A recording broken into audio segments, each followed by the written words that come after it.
many businesses are closed.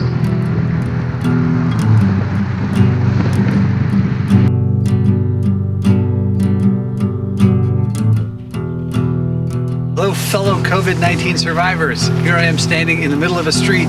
Why? Because I can. There are no cars. My city is basically on lockdown because of COVID-19, and so the streets are strangely quiet and kind of eerily deserted. Oh, is there a car coming? Our first car.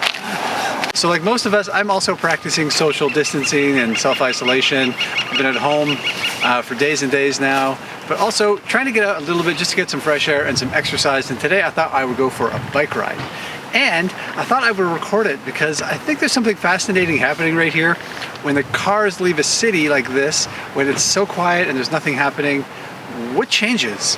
Bike rides are still permitted, maybe even encouraged in the city. That's not the case everywhere. You know, let's get around and just check things out and see if there's anything that we can learn from a city on lockdown. Okay, so the first thing you notice obviously is that there's so few moving vehicles. There's just, everyone's staying home, which is what you should do, so there's no cars on the road. And it just changes the whole feel of the streets. The whole tenor of the city has changed. I mean, this city, like so many others in North America, followed that post-war suburban building pattern. So probably the defining feature of the city is the presence of cars. And when they're gone, everything just changes. I mean, it's quiet, there's more pedestrians than vehicles, which I think I've never seen before. The word that most people are using to describe it is eerie, and it is kind of eerie in that Hollywood apocalyptic movie kind of way, but also it's kind of nice. It's quiet, it's easy to roll, you can have a conversation with your friend without being drowned out by cars, you can ride in the middle of the road. It's just completely, totally different. So a few days ago when it was warmer out, this multi-use pathway up here was so packed with people that it was impossible to go for a walk and maintain that 2-meter distance that we need to maintain in order to stop the spread of the virus. So what the city has done is actually closed this half of the road and open it up to people so they can get outside and walk and ride their bikes without getting close enough to break that 2-meter barrier. So this is like a really innovative thing the city's done. This is the first day. It's only been open for a couple of hours, but I think it's really cool to show the responsiveness, let people have an opportunity to get out, especially when everything else is locked down. It's really hard to get outside and enjoy it, and it's so important to get out and have some fresh air.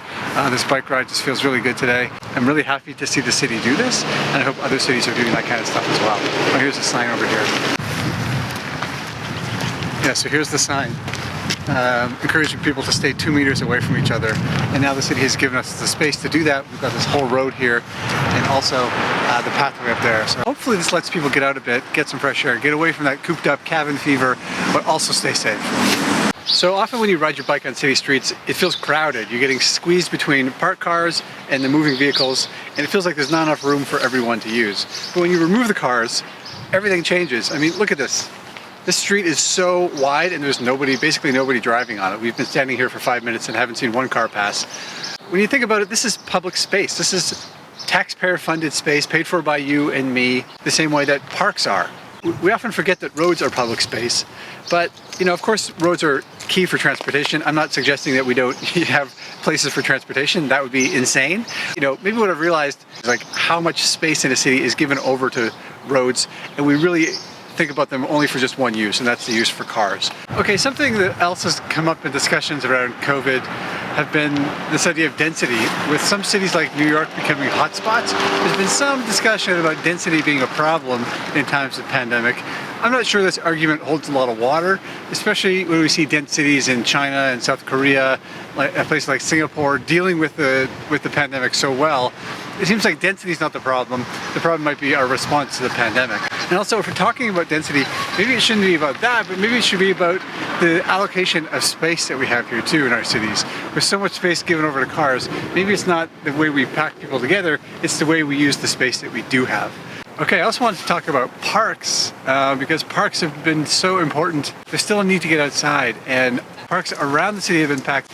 We need that space to be able to get outside safely in this situation. So I'm really grateful that we've got parks. It's pretty quiet here today, mostly probably because it's cold out. Just why my face is not working properly. But I just think that it's so important to have parks, even in situations like this. Okay, so that's it. That's all the bike person in me is tempted to look at this as a cool learning opportunity for how cities can be a little more bike and pedestrian friendly, but also this is a terrible situation, and riding around this empty city just makes my heart break a little bit for all the people who are suffering, and for the economy and all the bad things. So I don't know how much we can learn from this, but it's an interesting time anyway. I hope this video was useful to you. So everybody out there, thanks for watching, but please stay safe, stay home, stay away from other people. We got to get through this together, have our lives get back to normal again, and enjoy our cities the way we always have. Okay, thanks for watching.